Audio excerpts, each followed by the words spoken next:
Can you make money in real estate while living off-grid or on a homestead? Well, the answer is yes. And today we're going to talk about 3 ways you can do that. All right, a little background. Up until last year, I was into the real estate market myself. I owned a bunch of rental properties, and Kimberly and I ended up owning one as well. I am still an electrician of 20 years, a master electrician of 6, and an electrical contractor back in the hometown. And so with that, I also have lots of knowledge in flipping properties, what it's required to do. And as an electrical contractor, I worked with general contractors who did apartment turnovers, condominium upgrades. So I worked with condo boards, building managers, maintenance managers across a whole city. And I was managing up to 30 apartment buildings and condos combined, as well as doing my own real estate work on the side, which is managing the properties and dealing with issues on that side too. So I've done this for a while now, and so this is coming from first-hand experience. So follow me along. I'll show you kind of the idea here. In the real estate market, you always got to be coming up with ideas on how to work it. And there are many ways of being in real estate without actually owning real estate out there too, but not many people know about it. So I'll show you that as well. All right, today we're going to talk about it, but we're not going to talk about real estate in the sense of owning properties that are off your house or off from the location that you live, because if you're off-grid or on a homestead, you're typically somewhere removed from society. So you don't want that nuisance of having to go and take care of tenants issues, take care of the building's maintenance. So the first way I'm going to show you is you're going to have tenants, but it's going to be in a different sense. The other 2 ways are going to be without owning any real estate, but being in the market. The second way that I'm going to show you guys is a method that you can make big money in real estate, but you need some money to start up with. And it's going to be a decent amount. The third way, you don't need much money, and it's actually a form of investments that you can just purchase funds. And you don't need that much money to get into it. However, it does pay a good dividend, so that'll be the third part. All right, now the first way you can do it while having tenants and being off-grid is typically if you're on a homestead, you are gonna have some sort of large amount of property. And so you can use it in multiple ways. You can make a farm, or you can rent it out. And that's what I'm talking about. So we're walking down my driveway here at the homestead, and I have this space of land behind me here. So I got a bunch of land there, and I got a bunch of land on this side here as well. And if you look at them properly, it turns into 5 locations. Now, where are we? We're in the middle of the bush. What do people in the middle of a bush want? They want to go hunting, they want to go fishing, they want to go snowmobiling, they want to go cross-country skiing, they want to do all that stuff. Some want to come out here and just listen to the peace and quiet. So, this is actually a business plan that we're coming up with here on the homestead, and what our idea is to turn these into campsites. 5 to be exact on this chunk of land here, and on the upper half of the property that is up in the hill there, we have a 5th spot that we're going to offer for people with tiny houses, with 5th wheels or large RVs, because it's a nice level ground, and it'd be perfect spot for someone that wants to park it and stay for a little bit. So to begin your process, you're going to want to first do market research.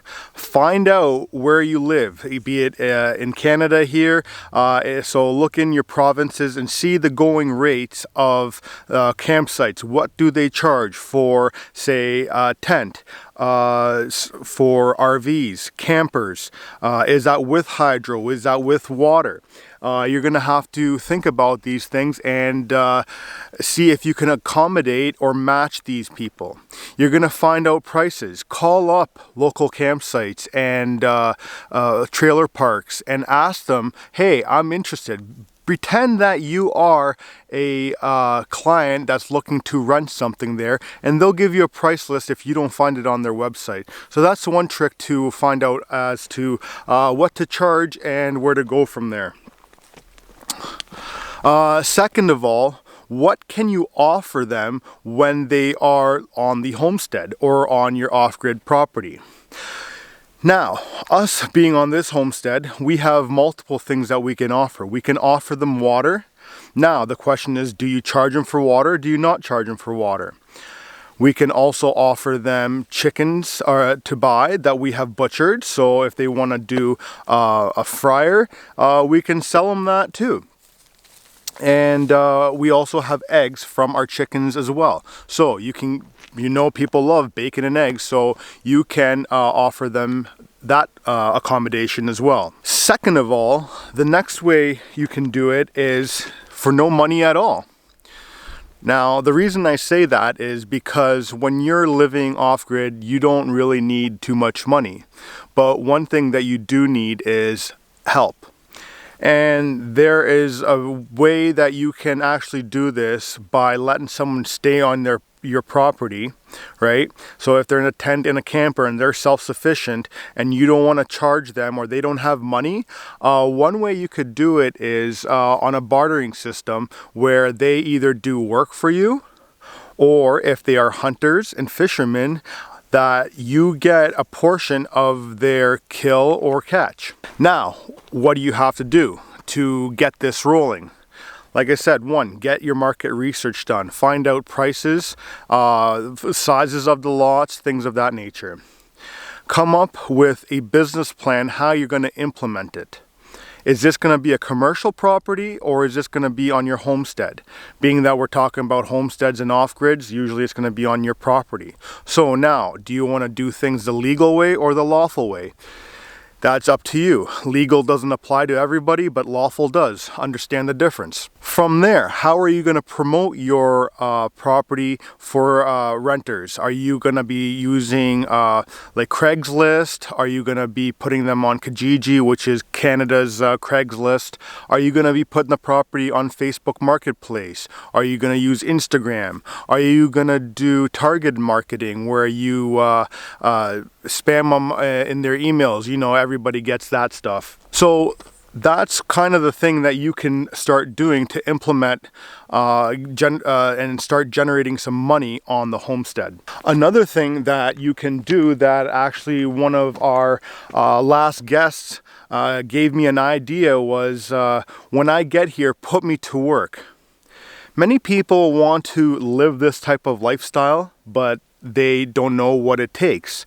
And so people want to understand hands-on what it takes to do this type of thing. So what you can offer are some sort of activities. Now you can offer them going picking up the chicken eggs for the kids if they come along, how to butcher chickens, or if you have any other animals on the property, gardening, what to look for, things of that nature to get them to start planting depending on the time of year. You're going to have to schedule all these activities and they're going to have to be rolling as the year progresses. So if there's someone that's up here in the fall for moose hunting, you know, like you have to understand that kids are back in school in the fall, and so that hunters are up here, so you're not going to have people coming here to do activities. So now switch up your game, get on the bartering game. Hey, listen, you can stay on the property for a week and you kill a 1,000-pound moose. I want 10% of that. That's 100 pounds. you're set for the winter. That's one way you can do it. So now we're going to get on to step 2, and now we're going to go back to the house and talk about that because I need to use the whiteboard. So I'll see you in a second.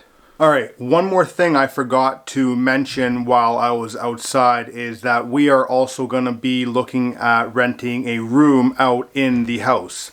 Now, the way that's going to work is you have to look at your area and see what kind of workers are out there. Now, where we are located, you have a lot of loggers and miners.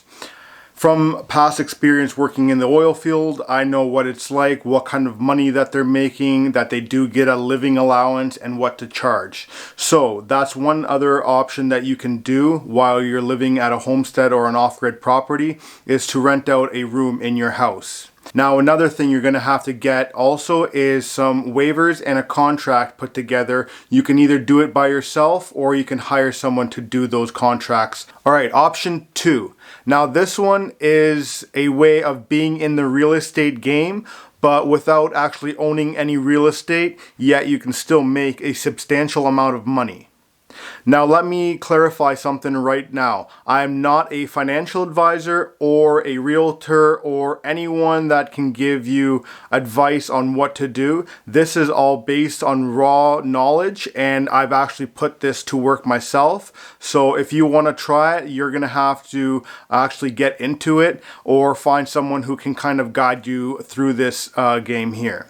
Alright, if you've seen this terminology before, you probably know where I'm going with this, so you might want to fast forward to the third part of this video and get the lowdown on that. However, if this is new to you and you want to know how to make a substantial amount of money with a good return without owning real estate, this might be an option for you.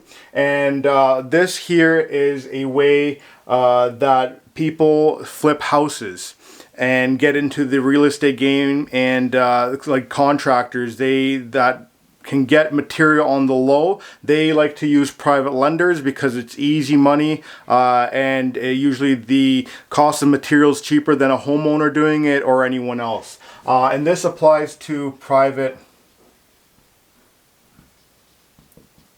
lending.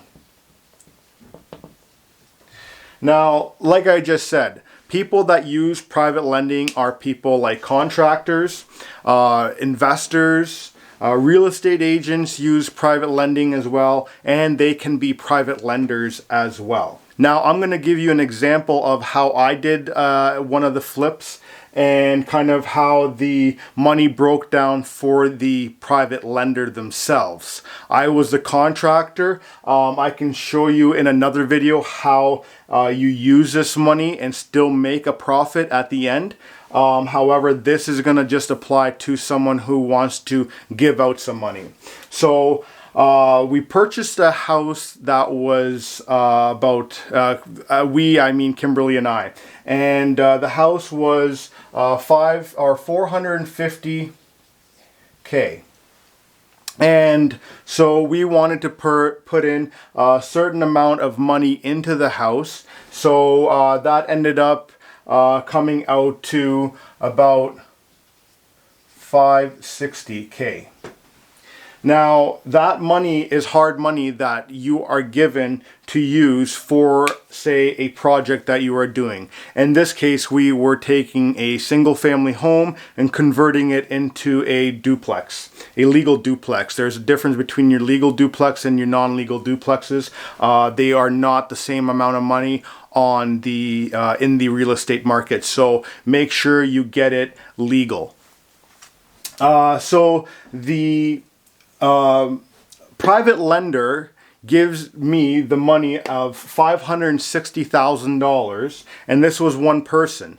You can get a pool of money together. I'll explain that to you in the end of this here on how you can also get into it and how it works with mortgage brokers.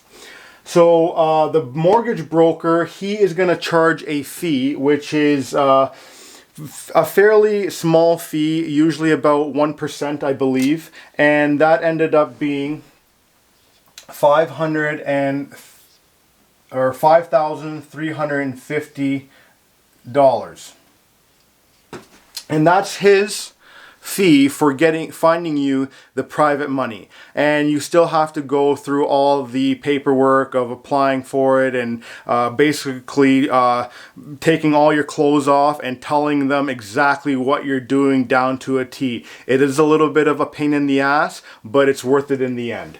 So the broker, he is gonna get his fee of $5,350. The lender, they are going to want their lawyers paid for, and so that money has to come from you, the person who wants the money. And all this money that I'm telling you that is being paid is coming out of the 560. So every time you see a number here, it's dropping this number, giving you less to do a renovation. So the lender's legal fees were $1,651, which is a standard price for using lawyers for this type of transaction. One thing I'm missing in here is there gonna be a lender fee as well associated with this. And what this fee is a fee that the lender themselves want just to give you that money. And this comes at a pretty hefty price tag, and that would be $18,725. So just for taking that money, you are losing $1,600 here, $18,000 here, almost 19, and then another $5,300 here. And that's before you even start the renovation or the project that you're looking at doing. Now, that's not bad. One thing I need to point out is these here are contracts that the lender themselves has legal title to on the house themselves. So if anything happens that you don't pay the money, which is your interest fee here, or something happens that you don't get your money out of the project, now they're gonna be getting paid first, all their money, before you yourself see a dime from that property. So that's one thing you have to keep in mind, is that you are not gonna be the sole owner of that property that you are working on. They're gonna be covering their rear end first, and then you are next. And this is just because they are doing you a huge favor. Now think about it, you're getting someone to lend you over $500,000, right? So understand what's going on. So now the interest that applies on a private lending deal is going to be a very high interest rate. Now this interest rate is going to be anywhere between 8 and 10%. And that's going to be applied to the 560K, not to what is remainder after the fact. So they're kind of double dipping, but again, they're doing you a huge favor. And so that interest rate that I ended up paying was $4,600. And so yes, I was being charged full rate on that. I did not get a deal, and it is what it is. You can't get upset about that. Someone's offering you money and that's your only option. Hey, take it. As long as your numbers work in the end. So make sure that you have that in order. Now, one thing that I forgot to mention on these whole deals, these are short-term loans. Again, like I said, if something happens that you don't get the property done or sold, or your money out of the property by the end of this contract, which is usually between 4 to 6 months. And this is why you see those people, those flippers that are flipping these projects in about 30 to 60 days on a house, because they don't want to be paying more interest, especially at this interest rate. So what they're going to do is get it done in less time. So say 30 to 90 days would be your max, because then you want to get it cleaned up and then staged and ready for listed and closed within 6 months. That way you have your money out and then your lender is getting paid. So if you want to be a private lender yourself, this is a way that you can make substantial amount of money. So this here was, I believe, 3 3% here. Now, it doesn't seem like a lot of money, 3%, until you see that it's on $500,000. Now, I'm not saying that you need $500,000 to get into this game here. You can find a mortgage broker out there that is looking for lenders out there. So what happens is this lender here that's putting out $560 or $500,000, just over $500,000. They're gonna also be, after my flip, sending the money back out to another job, and that job might be also $500,000, and now this lender's off. Now, if there's two lenders and this lender's gone and the next lender is a pool of lenders, so say I and Kimberly, we put in together $50,000, and the project that needs to be done is $150,000. So I just pitched in 1/3, and then this mortgage broker, they're gonna find two other people to come in on the deal with $50K each, and then all that money here is split 3 ways. And usually the same fees apply across the board. So if you're doing $50,000, you can kind of run down the math here and just take your $50,000, multiply by your 3%, and then also take whatever your fee is going to be on 50,000 and multiply that as well, and then that'll give you your monthly income. And this here can be paid to you monthly, so you can have it as a passive income. One thing though, if you are getting into high lending like that and you are just one individual, I would recommend you getting a corporation and a holdings company. And there's 2 reasons for that. Is because corporations are first taxed very little. And so say the corporations that I know, they are paying only 13% on all their profit. However, the way you can set this up is here. I'm going to drop this down a bit. The way you can set this up here is as a pyramid scheme, and so this is also going to work if you want to do this, because if you're going to be doing this a different way and you feel like you know, paying more taxes, this is how it's done.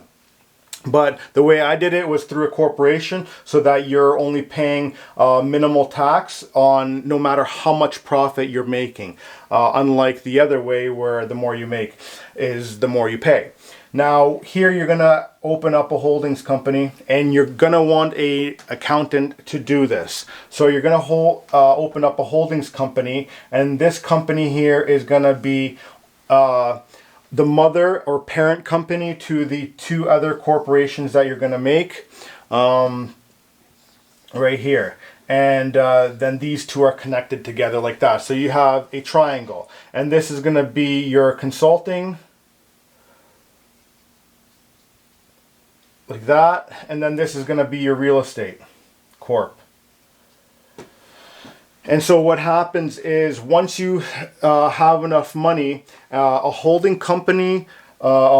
company makes zero or pays 0 interest on the profit made. So understand what I'm trying to say. It pays 0% interest on the profit made. So make sure, and if you do make profit in your holdings company, you're going to pay a huge tax on that. And the way you get around that is, you're going to take, say you have the 560 here, you're going to take the 560, right? And you're going to funnel that or lend that to your real estate company. So now that you have the 560 here, once the deal closes, the 560 goes back this way, and you are not making money that way because you are paying yourself back. Now, whatever profit you make here, so say we call this 20. Say they make $30,000. Let's write it up here so you can see it. 30K right here. Now, they don't want to be paying taxes on the 30K in the holdings company. So what they're going to do is put it in your real estate company, pay your 13% here, And then you're also going to be in some sort of other business as well here. If you're making this type of money here, you're going to be having meetings with your lawyers, with your business associates and whatnot like that. So you're going to have a consulting fee, a corporation as well. And this is just for all the properties that you may hold, because you're going to probably have other ones. And I believe the consulting companies only pay a 5% tax. So you take your 30K, you pay your taxes here at 13%, move it over here, then it's you pay for the rest of your life, basically your meals, gas, all that stuff. You pay that off here, and then the remainder goes up into here. Now, you are not making money here, it's holding the profit from here. You're paying the profit on this corporation here, and then what you're doing is just moving the money from here to your holdings company, and then that's not income because it's just holding money that you've already been taxed on at 5% in your consulting company. So that's another way. If you have any other questions on this, I can do an entire video on how this is done, basically what questions to ask for, what to look for, and that. And if you are a contractor and you don't want to use some money like this, reach out to me and I can put you in contact with some great real estate or mortgage brokers. And if you're looking for a flip, depending on where you are and you want to do this type of thing, I can refer you to some great real estate agents. This is actually a very good way of doing things, making money off grid and actually making a good living off of it. All right, this is the third way that you can make money in real estate while being off-grid and on a homestead. And everybody knows about GICs and tax-free savings accounts and all that nonsense. And you're only earning like, what, 1 to 3% on that. Big deal.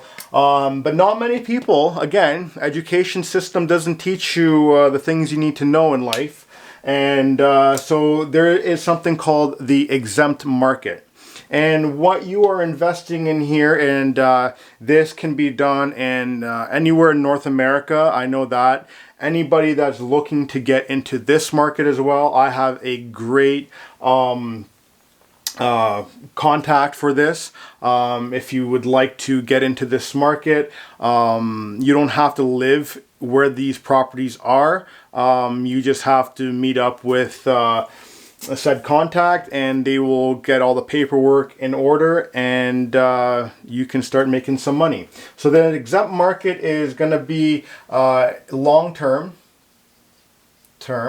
So you're not going to be making money as quick as you are on the private lending side. So this is perfect for people that don't have that much money but want to make more money than you will be in the bank. Now, there are different risks as well in this exempt market that I'm not going to go into now. That'll be for if and when you meet my said contact for this exempt market. Now, this is a long-term deal here, and the interest rate on this is anywhere between 5 and 12%. And what you're investing in on this one here is, say, parking garages. Garage. I can't spell today. So parking garages, you're going to be investing into car washes, apartment buildings,